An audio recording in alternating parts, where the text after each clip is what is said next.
کی پوری زندگی ایک ہی نشست میں، ایک ہی خطبے میں اللہ رب العزت نے یہ صورت بیان کر دی۔ تمام انبیاء کے واقعات پہلے پارے سے آخر تک چلتے ہیں۔ حضرت آدم کا قصہ ہو، حضرت نوح علیہ السلام کو، حضرت موسیٰ کا ذکر ہو، تمام ذکر مختلف پیرایوں میں، مختلف صورتوں میں ملتے ہیں، لیکن قصہ یوسف ایک سٹریچ، ایک کہانی، ایک نشست میں اللہ رب العزت نے اتارا۔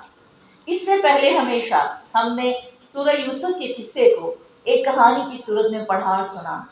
اس بار میرا ارادہ نہیں ہے۔ مجھے ہاتھ اٹھا کر بتائیں کہ کتنے لوگ ہیں جو آلموسٹ یوسف کا قصہ کسی نہ کسی حد تک جانتے ہیں؟ ہاتھ اٹھائیں۔ حضرت یوسف علیہ السلام کا قصہ کہ آپ جہاں پیدا ہوئے اور پھر آپ کنویں میں ڈالے گئے، پھر مصر کی حکومت آپ کو ملی۔ دوبارہ ہاتھ اٹھائیں۔ ہاں نہیں ٹھیک ہے، الحمدللہ الحمدللہ 98% جانتے ہیں۔ حضرت یوسف کا قصہ سب کے علم میں ہے، تو ٹھیک ہے، آج ہم اس قصے کے اندر سے جو لیسن ہے ہمارے لیے نکلتے ہیں، ہم وہ نکال لیتے ہیں، ٹھیک ہے۔ اعوذ باللہ من الشیطان الرجیم، بسم اللہ الرحمن الرحیم۔ سورہ یوسف مکہ کے آخری دور میں نازل ہوئی۔ یہ وہی دور ہے جو مشکلات سے بھرا ہوا۔ نبی صلی اللہ علیہ وسلم کے قتل کی سازش، 3 چالیں چلی تھیں انہوں نے کہا اگر قتل کر سکے تو سب سے پہلے قتل کرنا ہے، قتل نہ کر سکے تو ان کو قید کر کے اپنے پاس کوٹری میں ڈال دینا ہے۔ قید نہ کر سکے، مصیبت آ گئی، لوگ اکٹھے ہو گئے، جیسے اسٹرائک ہو جاتی ہے، پھر گیدرنگ میں مشکل ہو جاتا ہے کرنا، تو ان کو جلا وطن کر دیں گے۔ یہ تینوں قصے، یہ تینوں واقعات حضرت یوسف کے ساتھ بیت چکے تھے۔ اللہ رب العزت نبی صلی اللہ علیہ وسلم کو سورہ یوسف اس لمحے سناتے ہیں جب آپ کو ان تینوں کاموں کی خبریں مل رہی تھیں۔ دل بہت زیادہ پریشانی میں ڈوبا ہوا تھا، ہر لمحہ یہ فکر تھی نہ جانے میرے ساتھ اب کیا ہو جائے گا، اگلے پل پتہ نہیں قتل کیا جاؤں گا، پتہ نہیں پکڑا جاؤں گا، پتہ نہیں ملک سے نکال دیا جاؤں گا۔ ان حالات میں سورہ یوسف اتری۔ اور اس کے علاوہ تمام سوالات جب کرنے والے کرتے ہیں اور جواب دینے والا جب رب ہوتا ہے تو وہ سوال کرنے والوں کو پیدا کر دیتا ہے۔ کیسے پیدا کرتا ہے؟ جس کام کو رب نے کرنا ہوتا ہے، وقوع کرنا ہوتا ہے، اس کے لیے لوگوں کے دلوں میں وہ خود اٹھا دیتا ہے۔ اب ان لوگوں نے یہود ایک طرف تھے قریش مکہ، یہ جو تینوں میں نے کام کہے، جلا وطن کرنا، قید کرنا یا قتل کرنا، یہ کون کر چکا تھا؟ یہود و نصارہ نے نہیں کیا تھا یہ ارادہ۔ یہ ارادہ آپ کے اپنا خاندان، سگے رشتے خون کے یہ کر چکے تھے۔ یہ دشمنیاں گھر کی تھیں، یہ مکہ کے قریش مکہ کا ارادہ تھا۔ اور جی قریب تھے۔ اب یہود و نصارہ کیا کرتے ہیں؟ وہ ہر وقت علم سے آپ کو زیر کرتے تھے، یہ آپ کو الزام سے زیر کرتے تھے، مصیبت کھڑی کر کے طوفان لاتے تھے، اور یہود و نصارہ علم سے آپ کو پکڑتے تھے، زیر کرتے تھے۔ ہر ایک اپنی اپنی طرف سے نبی صلی اللہ علیہ وسلم کے ساتھ معاملے میں سختیاں کر رہا تھا۔ اب یہ لوگ خود سوال لے کر آ گئے، کہنے لگے اللہ کے نبی ذرا بتائیے، بنی اسرائیل وہ فلسطین وہ اس علاقے میں رہتے تھے، مصر میں کیسے آباد ہو گئے؟ یہ مصر میں کس طرح گئے؟ کنعان ان کا ملک تھا، علاقہ تھا، چھوٹے چھوٹے گاؤں میں رہتے تھے۔ مصر ترقی یافتہ ملک ہے، اور اس مصر میں بنی اسرائیل کیسے چلے گئے؟ یہ سوال لے کر آ گئے اور آپس میں طے کر کے آئے اگر یہ نبی سچا ہوا تو صحیح جواب دے پائے گا، ورنہ دیکھنا پورے علاقے میں خبر پھیلا دی، پہلے تیاری کر کے آئے، اگر نبی کسی رات کو تم میں سے کسی عالم سے سوال کرنے آئے تو جواب نہ دینا، گویا تم اکیلے علم رکھتے ہو۔ جو علم ان کی کتابوں میں کہیں کہیں تھوڑا تھوڑا موجود تھا، اور تھوڑا تھا، اللہ نے پورا تفصیل کے ساتھ کہانی کی صورت میں، احسن القصص کی صورت میں سورہ یوسف میں اتار دیا۔ جتنا ان کو پتا تھا وہ بھی، اور اس پتے سے بھی زیادہ۔ اور آپس میں کیا چال چلی؟ ہم سوال کریں گے، نبی کئی دن مانگے گا اور کسی عالم سے پوچھنے آئے گا اور کوئی عالم بتائے نا اس کو آج ہم نے کمتر کر دینا علم میں۔ اللہ رب العزت کا یہ تمام چیزوں کو، حالانکہ سورہ، اب غور اس بات سے آپ نے ایک چیز پر کرنا ہے، تفصیل بعد میں پڑھیں گے۔ سورہ یوسف رب نے اس جگہ پر، اس مقام پر قرآن میں کب سے لکھ رکھی تھی؟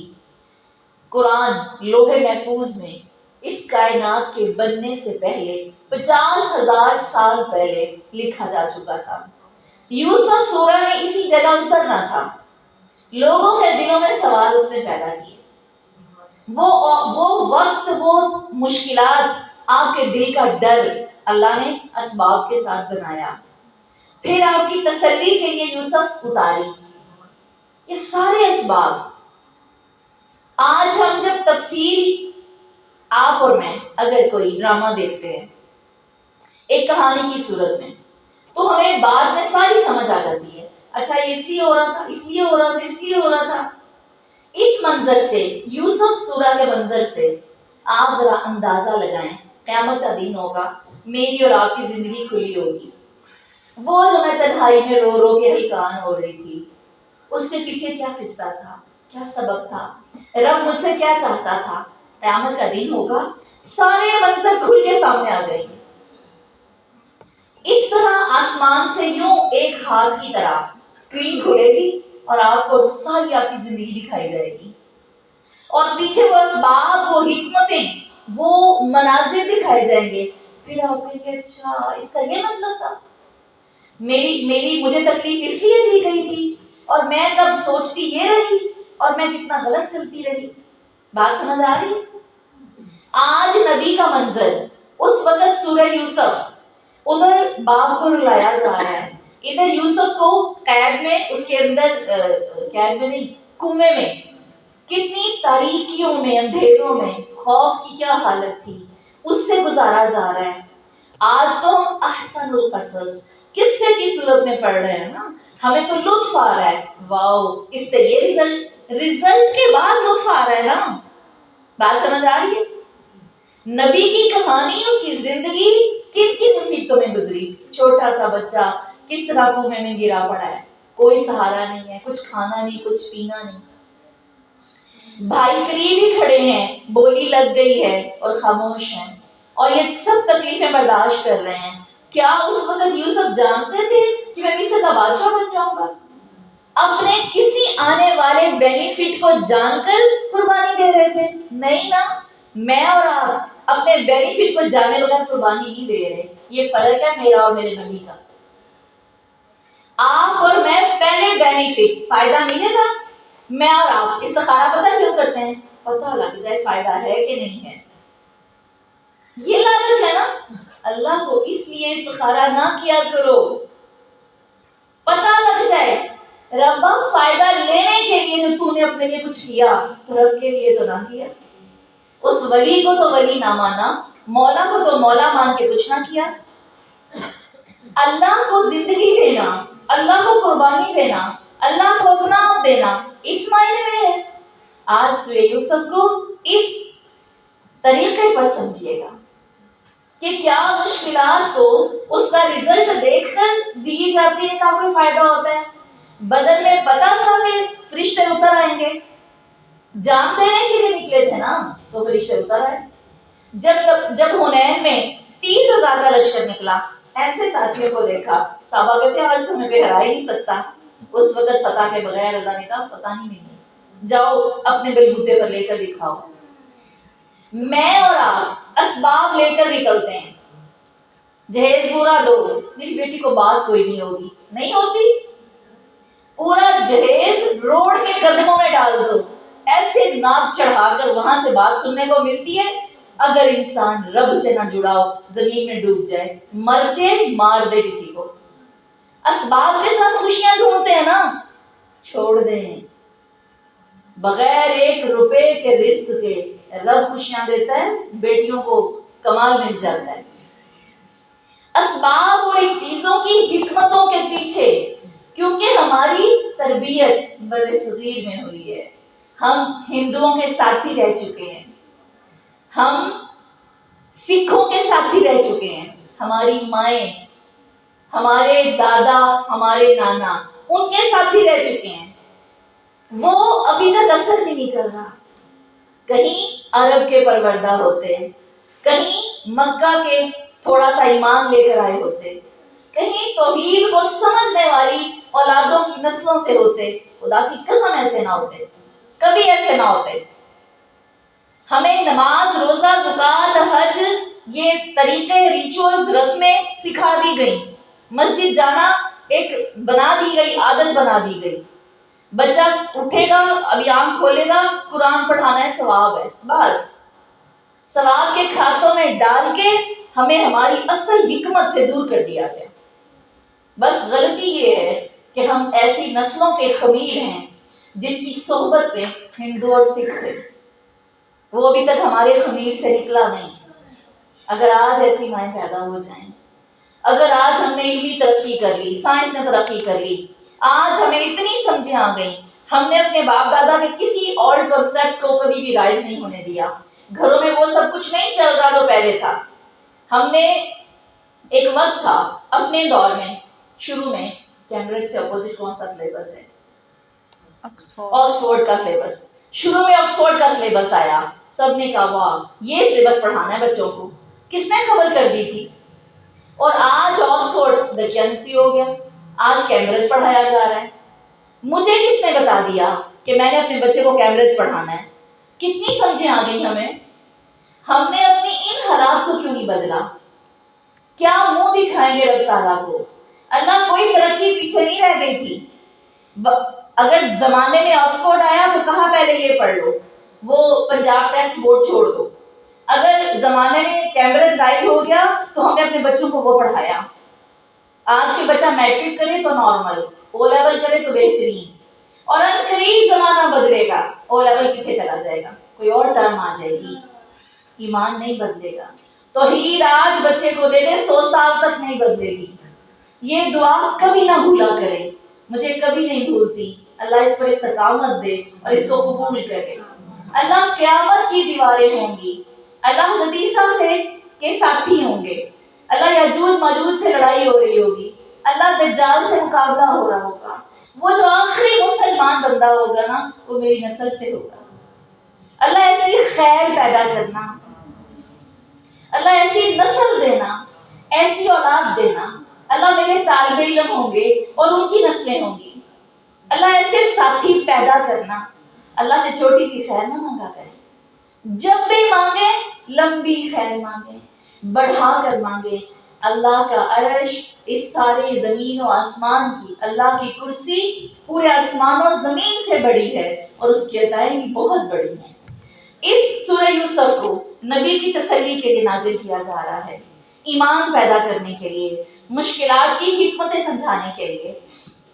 انہوں نے آ کر سوال کیا، سوال سمجھ میں آ گیا، اللہ نے پوری سورت اتار دی، کہانی سنی، اور کیسے وہ یہ بیٹھے سوال کر رہے ہیں اور نبی صلی اللہ علیہ وسلم یوں قرآن سنا رہے ہیں۔ ایک آیت سے شروع ہوتے ہیں اور پوری کی پوری سورہ یوسف ایک ہی خطبے میں پڑھ دیتے ہیں۔ اس سورہ یوسف کے 12 رکوع ہیں، 111 آیات ہیں، ساری کی ساری پڑھ سنائی۔ وہ حیران ہو گئے، یہ راتوں کو جا کر اس نے سوال کرنے تھے، اس نے سوچنا تھا، اس نے تاریخ بیان کرنی تھی، اس نے غور کرنا تھا۔ ابھی میں آکسفورڈ کا نام بھول گئی، انسان تو اتنا کمزور ہے، ایک لمحے میں، اور اس نے کہاں سے مجھے پورے کا پورا علم دے دیا۔ اللہ رب العزت نے اپنے علم کے لحاظ سے اپنے نبی کی مدد کی، علمی طور پر ان کو قوت اور طاقت دی، اور اس طرح وہ کامیابی سے ہمکنار ہوئے۔ دوسری طرف آپ کے دل کا یہ حال تھا کہ آپ دل میں ڈر رہے تھے کہ میرے ساتھ کیا ہونے والا ہے۔ سرداران قریش نبی صلی اللہ علیہ وسلم کو ختم کرنا چاہتے تھے۔ اس پر اللہ نے یوسف علیہ السلام اور ان کے سگے بھائیوں کا قصہ سنایا۔ وہ 50,000 سال پہلے لوح محفوظ میں لکھا جا چکا تھا، لیکن اس کے وقت کا نزول کا وقت یہ وقت تھا۔ اے نبی، اس کے سگے بھائیوں نے اپنے بھائی کو اس طرح رسوا کیا، اور بظاہر رسوا کیا اور اندر کھاتے۔ کون ان کو مصر کی لائبریری کی کتابیں پڑھانے کے لیے بھیجتا؟ غلام بن کر گئے، اور اس بندے کو پوتیفار کو شوق تھا کتابیں سننے کا، اور یوسف بیٹھ کے کتابیں سنا رہا ہے، اور سناتے سناتے کیا کر رہا ہے؟ علم کے درجے بلندیاں لے رہا ہے، پوری دنیا کے علم سیکھ لیے، درست علم پا لیے۔ اور یہ سب کچھ کیسے ہوا؟ کیونکہ وہ ظلم سہ کے وہاں سے، ظالم کا ظلم، جب اس جگہ سے بھائی کتنا خوش ہوئے، بھائی سے جان چھوٹی، باپ کی محبت مل جائے گی، ملی محبت باپ کی؟ نہ باپ کی محبت مل سکی، بھائی کو دور کیا، دنیا میں بڑا فائدہ پا لیا، جان چھڑائی۔ اللہ تعالیٰ نے مصر کا بادشاہ بنانے کے لیے وہ سفر دیا۔ یہ سمجھیں کہانی کے اختتام پر آتی ہیں۔ میری اور آپ کی کہانی کا اختتام پتہ ہے کون سا دن ہے؟ وہ جو مائیں سوچتی ہیں بوڑھی ہو جائیں گی نا، اپنی مرضیاں کریں گی، کر لیں اپنی مرضیاں، اولادیں آ کے اپنی مرضیاں شروع کر دیتی ہیں۔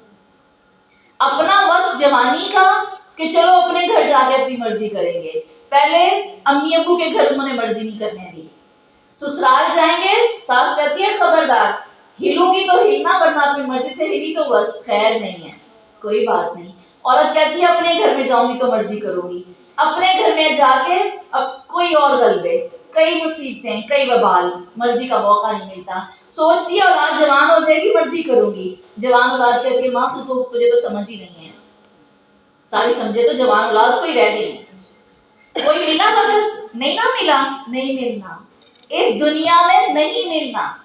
جو آپ نے حاصل کرنا ہے دھکے شاہی سے حاصل کرنا ہے، وہ بھی چھوڑ دیں، دھکا کرنا بھی چھوڑ دیں، مت سمجھیں کہ ہم نے زبردستی کر کے فائدے لے کے، کیونکہ اس دنیا کا فائدہ اصل فائدہ نہیں ہے، نہیں ہے۔ وہ جو آپ چال چلتے ہیں نا اپنے فائدے کے لیے، وہ چال کے بغیر بھی مل جانا ہے، وہ تو رب نے 50,000 سال پہلے لکھ دیا ہے، وہ 2 درہم سے 3 نہیں ہونے، وہ چال چلنی چھوڑ دیں اس دنیا کے لیے، وہ چال کے بغیر بھی مل جانا ہے۔ خدا کی قسم، میرا کپڑا، میرا لباس، میرا نوالا میرے منہ کا دوسرے کے منہ میں نہیں جانا، وہ تو مجھے مل ہی جانا ہے۔ اب تمہیں کیا کرنا ہے؟ میری کہانی کا اختتام پتہ ہے کون سا دن ہے؟ میری موت، یہ ہے اختتام۔ صرف اور صرف روح میں، ابھی روح یہاں سے نکلنی شروع ہوتی ہے اور بندہ مومن کو اپنی پوری کہانی، کہتے ہیں جیسے ریل چلتی ہے نا، ریل تیزی سے گھومتی ہے، ایسے اس کی پوری کہانی اس کی آنکھوں کے سامنے گھوم جاتی ہے۔ اس کا شکرانہ اسی وقت مسکراہٹ کے ساتھ اس کے لبوں پہ آ جاتا ہے، اللہ تیرا شکر، تو نے مجھے سجین سے بچا کر علیین کے مقام پر لے گیا۔ صرف فرشتے پھول لے کر آئے روح کو لینے کے لیے، ابھی سانس پوری نکلی نہیں ہے، انجام یہ ہے میری کہانی کا۔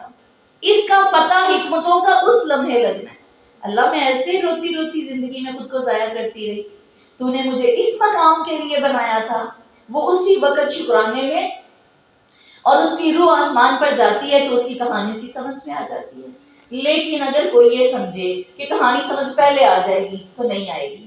یہ انبیاء آج موجود نہیں ہیں، ان کی کہانیاں میں اور آپ پڑھ رہے ہیں، انبیاء کو بھی یہ خبر پہلے نہیں دی گئی، نبی صلی اللہ علیہ وسلم کو نہیں پتا تھا کہ ان کے ساتھ کیا ہوگا، ان کو یہ خبر نہیں تھی۔ جب یوسف علیہ السلام کا قصہ سنایا گیا تو اب وہ جان نہیں پائے تھے کہ میں کیا میرے ساتھ بنے گا، میں قتل کیا جاؤں گا یا کس حال میں ہوں گا۔ پھر جو ہوا یہ آج میں اور آپ پڑھ رہے ہیں، ان کو اس وقت میں نہیں پتا تھا کہ ہمارے ساتھ کیا ہونے والا ہے۔ جیسے ان کی کہانی آج ہمارے سامنے ہے، اسی طرح تاریخ لکھی جائے گی، ہماری نسلیں ہماری تاریخیں ہماری کہانیاں جانیں گے، ان کو پتا چلے گا کہ ہم کیا کر کے مر گئے اور کیا ہم نے حاصل کیا، اور کس چیز سے ہمیں فائدہ ملا اور کس چیز سے نقصان۔ کہانیاں ہمیشہ زندہ سنتے ہیں اور مردوں کی سنتے ہیں، ہمیشہ کہانیاں مرنے والوں ہی کی بنتی ہیں۔ لہٰذا یہاں پر حضرت نبی اکرم صلی اللہ علیہ وآلہ وسلم اللہ کی ان تدبیروں کو جانے بغیر صرف اللہ کے دیے ہوئے لیسن اور اسباق کو جان رہے تھے۔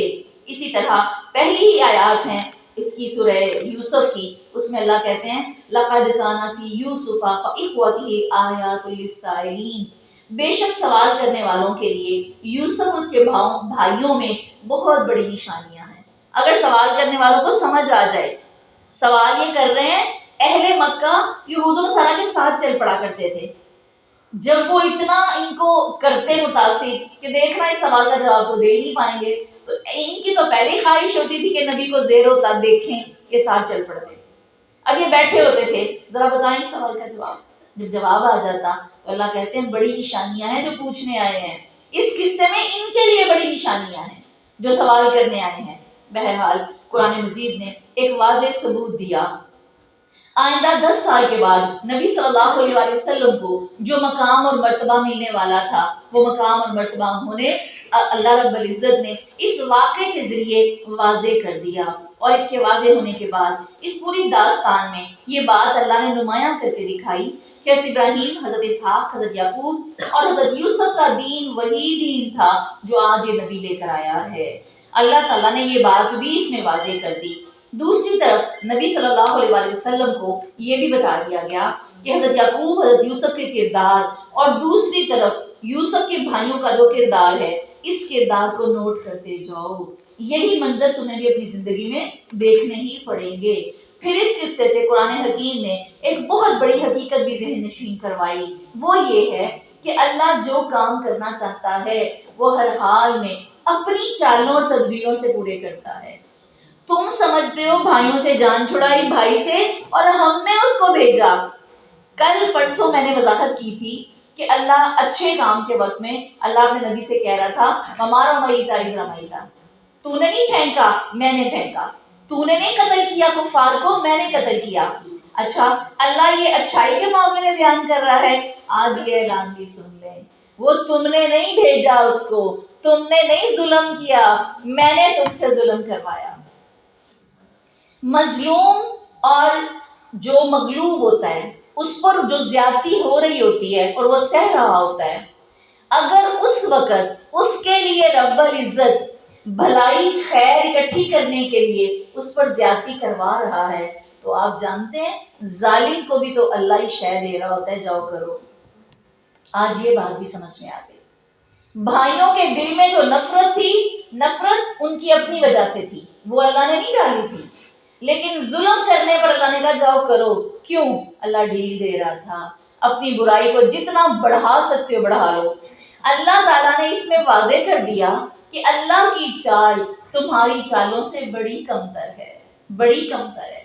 جو تم منصوبے بناتے ہو تمہارے منصوبے کبھی درست نہیں ہوتے، اور تم سمجھتے ہو میں نے نشانے پر تیر مار دیا، مگر نتیجہ ثابت کرتا ہے کہ وہ کس کا نشانہ کس جگہ پر پہنچا۔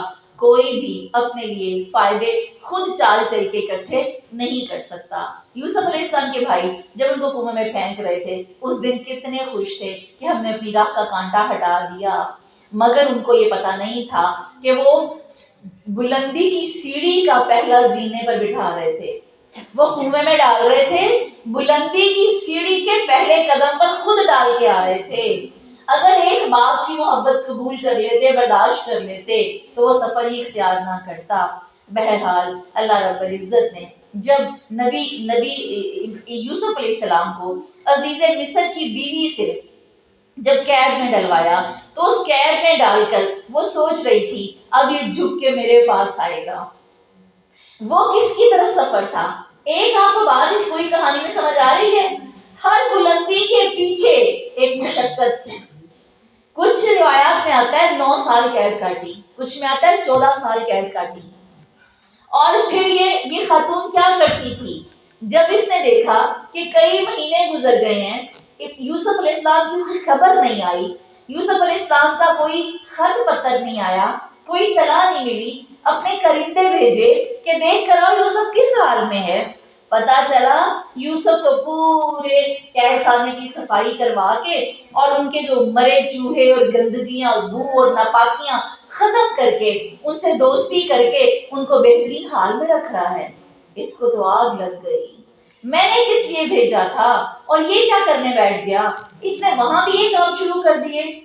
اب وہ گئی واپس وہاں پر اور فوجیوں سے کہہ کے آئی صبح و شام درے لگاؤ، اتنا مارو کہ عاجز ہو کر میرے پاس آ جائے۔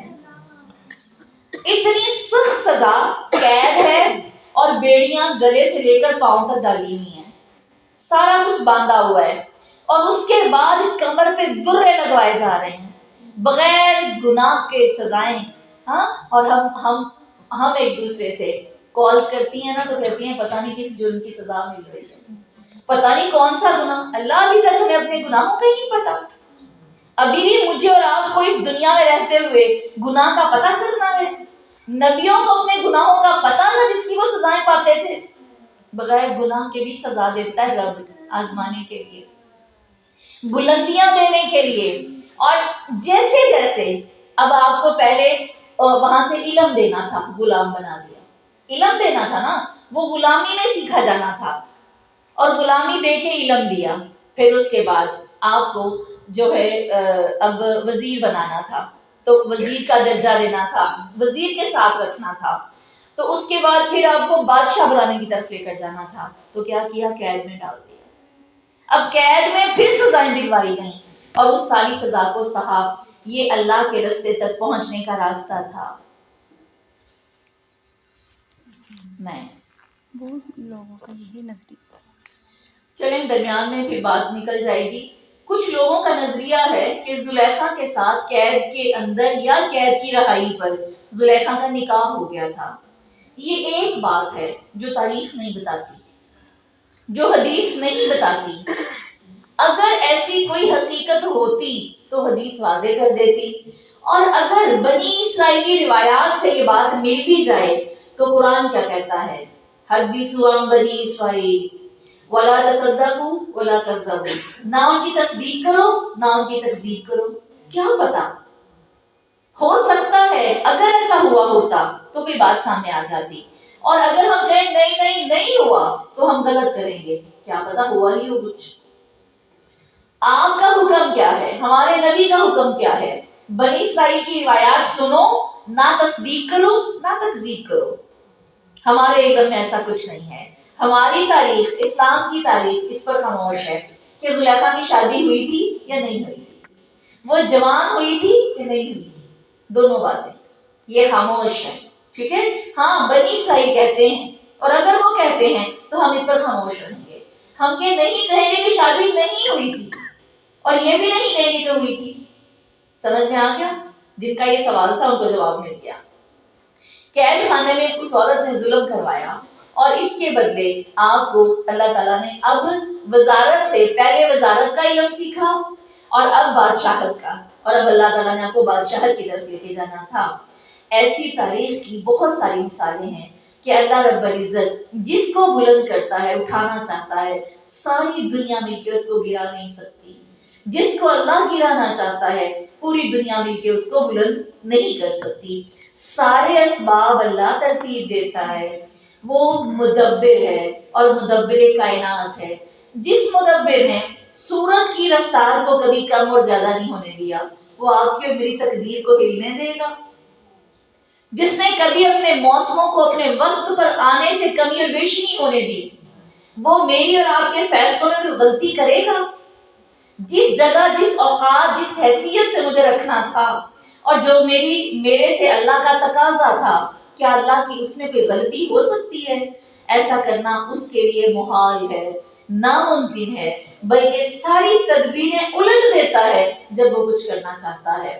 اور ہم پوری زندگی خرچ کر دیتے ہیں ایک مقصد کو پانے کے لیے، اور آخر میں آ کے وہ مقصد نہیں ملتا. کتنا روتے ہیں، اس میں اللہ کی چاہت ہم نے نہیں ڈبوئی تھی. بس میں نے سوچا تھا، رب نے نہیں سوچا تھا، وہ میں کر ہی نہیں سکتی. اب ہمارے لیے حکم کیا ہے؟ راضی ہو جاؤ. اس پر راضی ہو جو رب کر رہا ہے. اپنی من چاہی حکمت پر راضی ہونا تو کوئی کمال نہیں ہے. کمال یہ ہے کہ اس کی عطاؤں پہ راضی ہو جاؤ. اس حقیقت حال کو اگر کوئی سمجھ لے تو سب سے پہلا سبق اس بندے کو یہ ملے گا کہ اپنے مقاصد اور اپنی تدبیریں دونوں کو حدوں سے کبھی نکلنے نہ دے، قانون الہی سے کبھی کراس نہ کرے. کامیابی اور ناکامی صرف اللہ کے ہاتھ میں ہے. لیکن جو شخص پاک مقصد کے لیے سیدھی سیدھی جائز تدبیر کرے گا، اگر وہ ناکام بھی ہوگا تو ذلت کبھی نہیں ملے گی. وہ ناکام ہو جائے گا، اللہ اسے رسوا نہیں ہونے دے گا. جو شخص ناپاک مقصد کے لیے ٹیڑھے راستے اختیار کرے گا وہ آخرت میں تو رسوا ہوگا، وہ دنیا میں بھی رسوا ہوگا. یہ اللہ کا کلیہ ہے. اس کے بعد اہم سبق ہمیں اس سے ملتا ہے، اللہ پر توکل کرنا ہے. اللہ پر ہمیں بھروسہ رکھنا ہے. جو حق اور صداقت کے لیے کوشش کر رہے ہیں دنیا انہیں مٹا دینے پر اگر تل بھی گئی تو اس حقیقت کو پیش نظر رکھیں کہ دنیا مٹا نہیں سکتی. وہ کبھی بھی لوگوں کا ڈر اپنے دل میں پیدا نہ ہونے دیں بلکہ اپنی محنتوں کے نتائج کو اللہ پر چھوڑ دیں. سب سے بڑا سبق جو اس قصے سے ملتا ہے وہ یہ ہے کہ ایک مرد مومن اگر حقیقی اسلامی سیرت رکھتا ہو، حکمت بھی ہو، صبر بھی ہو، ایمان بھی ہو، تو وہ یوسف علیہ السلام کو دیکھے کہ وہ کس عمر میں آزمائے گئے، کن حالات میں آزمائے گئے. اللہ نے ان کے تمام آزمائشوں کے بعد جس طرح ان کو درجات دیے، اللہ اپنے کسی مومن بندے کو تنہا نہیں چھوڑتا اور کبھی تنہا رہنے نہیں دیتا. بسم اللہ الرحمن الرحیم. اللہ رب العزت کی بیان کردہ یہ سورۃ سورہ یوسف اپنے اندر وسیع مضمون اور وسیع سبق رکھتی ہے. یہ خاندان کے ذاتی معاملات سے جڑی ہوئی ہے. حسد کسی غیر کو کبھی نہیں ہوتا، جلن کسی غیر کو کبھی نہیں ہوتی، اعتراض کوئی محلے گلی کا بندہ اٹھ کے آ کے نہیں کرتا. انگلیاں اپنے گھر سے اٹھتی ہیں. اور یہ سارا کا سارا واقعہ اللہ رب العزت نے اس طرح ہم پر بیان کیا. میں صرف لیسنز کو پڑھوں گی. جس وقت بیٹے نے خواب دیکھا، پورا واقعہ اپنے باپ کو سنایا، تو خواب کے بارے میں اللہ ہم تک کیا اطلاع دیتے ہیں. کل 3 طرح کے خواب ہوتے ہیں. 3 طرح کے خواب، خوابوں کی حقیقت جاننے. خواب سب سے پہلا اچھا خواب، آپ نے فرمایا یہ اللہ کی طرف سے ہوتا ہے. خواب صرف کسی عالم کو سناؤ. میرے جیسا عالم رو رہا ہو، پیٹ رہا ہو، مجھے نہ سناؤ تو نہ سنایا کرے. خواب اس عالم کو سناؤ جو تعبیر کر سکے. صرف عالم کو نہیں سنانا. مجھے صبح فون آتا ہے، شام آتا ہے، میں کہتی ہوں اللہ کے واسطے بات کرو، خواب نہ سناؤ. میرا علم ہی نہیں، مجھے خبر ہی نہیں، مجھے کیوں گنہگار کرتے ہیں. آپ ایک بار سن لیں. میں پوچھتی ہوں مجھے سن کر کیا ملے گا؟ مجھے کچھ ملے گا؟ جب میں اس پر کوئی رائے بناؤں گی تو آپ گنہگار ہوگے. ایسے عالم کو سنائیں جو خواب کی تعبیر کا علم رکھتا ہو. یہ اللہ کا حکم ہے. اور اس کے بعد اگر خواب بہت ہی اچھا ہے، پیارا خواب ہے، آپ کا شیئر کرنے کو دل کرتا ہے، تو فرمایا اسے سناؤ جس کو آپ سے محبت ہو. اور آپ جانتے ہیں آپ کس کو آپ سے محبت ہے. یہ نہیں کہا گیا کہ آپ کو جس سے محبت ہو اسے سناؤ، جس کو آپ سے محبت ہو. اور ہم یہ جانتے ہی نہیں اور کسی کے دل کو جان ہی نہیں سکتے، تو پھر کیا بہتر ہے آپ ہی نہ سناؤ. دوسرا خواب کون سا ہوتا ہے؟ برا خواب، ڈراؤنا. کسی بھی جانور کو، کتے کو خواب میں دیکھیں خوف آتا ہے، سانپ کو، چھپکلی کو دیکھیں خوف آتا ہے. برے خواب فرمایا شیطان کی طرف سے ہوتے ہیں. ایسے خواب کو بیان کرنا ہرگز درست نہیں ہے. جب تم برا خواب دیکھو اس کے شر سے اللہ کی پناہ مانگو. دعا کیا ہے خواب برا دیکھنے کی؟ اعوذ باللہ من شر الشیطان وشرھا. مختصر سی دعا ہے. حدیث میں آتا ہے جس لمحے آنکھ کھلے برا خواب دیکھ کے ڈر جاؤ، اسی وقت پڑھو اعوذ باللہ من شر الشیطان وشرھا. ایک بار پڑھو، اپنے دل پہ تھوک دو. دوسری بار پڑھو، دل پہ تھوک دو. تیسری بار پڑھو، دل پہ تھوک دو. آنکھ کھلی، صبح اٹھے، ابھی خواب کا اثر باقی ہے. 2 نفل پڑھو، اللہ کو سونپ دو. دل مطمئن نہیں ہو رہا، گھبراہٹ ہو رہی ہے، صدقہ کر دو. 3 کام کر دو، اللہ اس خواب کی تعبیر پوری ہونے سے روک دے گا. 2 طریقے ہو گئے. پھر تیسرا خواب کس قسم کا ہوتا ہے؟ فرمایا جو انسان دن بھر سوچتا ہے، جو چاہت، جو خیال رکھتا ہے. کچھ خواب اس کے بھی ہوتے ہیں، وہ اپنی عملی زندگی کے روٹین میں سے وہ آ جاتے ہیں. ہر خواب کو اللہ کا خواب نہ سمجھیں، بڑی سوچ بچار سے اس خواب کے بارے میں جان لیں. حضرت یوسف نے خواب دیکھا تھا، کتنا سچا اور درست خواب تھا. اپنے باپ سے بیان کیا، باپ نے بیٹے کی رہنمائی کی. اور رہنمائی کیا کی؟ کہنے لگے اپنے بھائیوں کو نہ بتانا. یہ بات کرنی، وہ اپنے بھائیوں کی غیبت نہیں کر رہے تھے، اپنے بیٹوں کی وہ اصلاح کر رہے تھے. آپ اپنے بچوں کو صرف کسی ایسے رشتے سے باخبر کرنے کے لیے اگر کوئی اطلاع دیں تو بس اتنی اطلاع دیں کہ وہ بندہ اچھا نہیں ہے، تاکہ وہ اس کے شر سے بچ جائے. یہ کہانیاں نہ سنائیں کہ اس نے تو میرے اوپر اتنے ظلم کیے، وہ ایسا ہے ویسا ہے. نہ سنائیں. ہم فیور لینے کے لیے سچی تو کہیں رہ گئی، جھوٹی بھی سنا دیتے ہیں. یہ ظلم اپنے اوپر نہ کیا کریں. اللہ ہر چیز سے باخبر ہے. اپنے بچوں کو، اپنے چھوٹے بہن بھائیوں کو صرف اتنی اطلاع دیں کہ اس بندے کے شر سے بچ جائیں. سگے بیٹے ہیں، باپ کے تو سگے بیٹے ہیں نا، وہ بھی بیٹا ہے، دوسرے بھی بیٹے ہیں، لیکن آگاہ کر دیا کہ اس سے خواب چھپا کے رکھنا. اسی طرح اس کے بعد حاسد کی نظر سے بچنے کے لیے اس کے تحت یہ بھی آتا ہے، خواب صرف خواب تھی، صرف خواب، حقیقت نہیں تھی ابھی کوئی بھی، لیکن حاسدوں کے حسد سے بچنے کے لیے کیا چھپانا ضروری ہے؟ نیتوں کو چھپانا ضروری ہے. آپ صلی اللہ علیہ وسلم نے فرمایا اپنے ارادوں کو تکمیل سے پہلے ظاہر نہ کرو. بیچ میں ارادے کو نظر لگ جاتی ہے، میں عمرہ کرنے جا رہی ہوں، میں نے فلاں عمرہ کرنا ہے، میں نے فلاں کام کرنا ہے، بیچ میں شیطان کی نظر لگ جاتی ہے، انسان کی نظر لگ جاتی ہے. ارادوں کو تکمیل سے پہلے ظاہر نہ کرو، نظر لگ جاتی ہے. میرا ارادہ ہے میں نے یہ کام کرنا ہے، لوگوں کو نہ بتاؤ، اللہ کا حکم ہے نہ بتاؤ، خاموشی سے چھپا لو. جب نظر لگ جاتی ہے تو کام پورے نہیں ہوتے، ہم تو پہلے ڈھول پیٹنا شروع کر دیتے ہیں. فَأَمَّا بِنِعْمَةِ رَبِّكَ فَحَدِّثْ. علم کو، عمل کو، ہنر کو لوگوں میں بانٹو، لیکن اس کو بتا بتا کر ظاہر نہ کرو. اسی طرح اللہ رب العزت نے جب یہ سارا معاملہ کیا تو اس معاملے کے اندر اللہ کی جو چال تھی وہ طاقتور تھی. اس لیے جو لوگ عمل کر رہے تھے، جو لوگ زیادتی ظلم کر رہے تھے، وہ اللہ کی نظر میں کوئی طوفان نہیں تھا، کوئی مصیبت نہیں تھی. حضرت جس وقت یوسف علیہ السلام کو مارا پیٹا جا رہا تھا، سگے بھائی مار رہے تھے، بال کی طرح اس کو گھما رہے تھے ایک سے دوسری جگہ، آپ اور میں اس منظر کو اپنی آنکھ سے دیکھ رہے ہوتے جیسے کہ عام طور پر ہوتا ہے. میں آنے والی اپنی زندگی کو کمبائن کر رہی ہوں، میں اور آپ کیا کہتے، اللہ تو کہاں چلا گیا ہے، اس وقت یہ معصوم بے گناہ پر ظلم ہو رہا ہے، اللہ تو کدھر ہے؟ آپ نے کبھی ایسے شعر نہیں سنے، ایسی نظمیں نہیں سنی، خدا تیری خدائی حرکت میں نہ آئی اور تو کدھر چلا گیا؟ اللہ اپنے اس بندے پر ظلم ہوتا دیکھ رہا ہے جو معصوم بے گناہ اس کائنات کا افضل ترین. آپ کو پتہ ہے یوسف علیہ السلام کے بارے میں کیا آتا ہے؟ کریم بن کریم بن کریم بن کریم. یوسف علیہ السلام وہ شخص تھے جو خود بھی کریم تھے، ان کے باپ اسحاق کریم، ان کے باپ یعقوب کتنی باپ یعقوب، پھر دادا اسحاق کریم، پھر پردادا ابراہیم کریم. نبی صلی اللہ علیہ وسلم فرمایا کرتے تھے کریم بن کریم بن کریم بن کریم، نسل در نسل کرامت کرامت کرامت. ایسا شخص ہے اور ٹھڈے کھا رہا ہے، اور ہم کہتے ہیں اللہ تو کدھر چلا گیا ہے، اتنے ظلم ہو رہے ہیں. صرف اس کی حکمت، اس کی پلاننگ، اس کی تدبیر سے بے خبر، اور چند ٹھڈوں کو ہم کیا سمجھ رہے ہیں. یہ ہماری حماقتیں. ہم کہتے ہیں اللہ میرے بچے کو کسی مصیبت میں نہ ڈالنا، اللہ اس کو کسی آزمائش میں نہ ڈالنا. یہ تو ہے نا ہماری اپنے بچوں کے لیے. ہم نے خیر نہیں مانگنی، ہم نے کہنا ہے اللہ اس کو کسی طوفان سے نہ. اور شاعر کیا کہتا ہے، خدا تجھے کسی طوفان سے آشنا کر دے کہ تیرے بحر کی موجوں میں اضطراب نہیں. جب تک طوفان سے آشنا ہی نہ ہوتے تو موجوں سے نکلنا لڑنا آتا ہی نہیں ہے.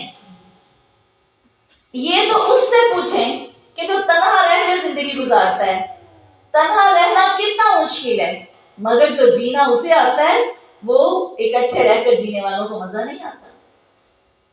یہ ہمیں خبر نہیں ہے، اس کو مار پڑ رہی ہے، اللہ خاموش دیکھ رہا ہے. نعوذ باللہ، لوگوں نے تو کہہ دیا اللہ تماشائی بنا ہوا ہے، اللہ اس وقت حرکت میں ہی نہیں آ رہا. تمہیں کیا پتا اس کی حرکتیں کہاں سے چل کے کہاں تک کام کر رہی ہیں. ہم نے سورہ یوسف کے مزے نہیں لینے، اس کے لیسن سمجھنے. یہ واقعات ہم نے زندگی بھر پڑھ سن رکھے ہیں.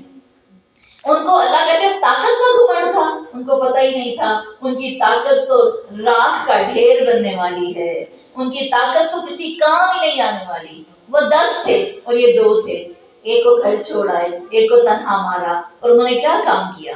بہرحال اس کے بعد اب جوان بیٹے ہیں، واپس آ گئے ہیں، جھوٹ بول دیا.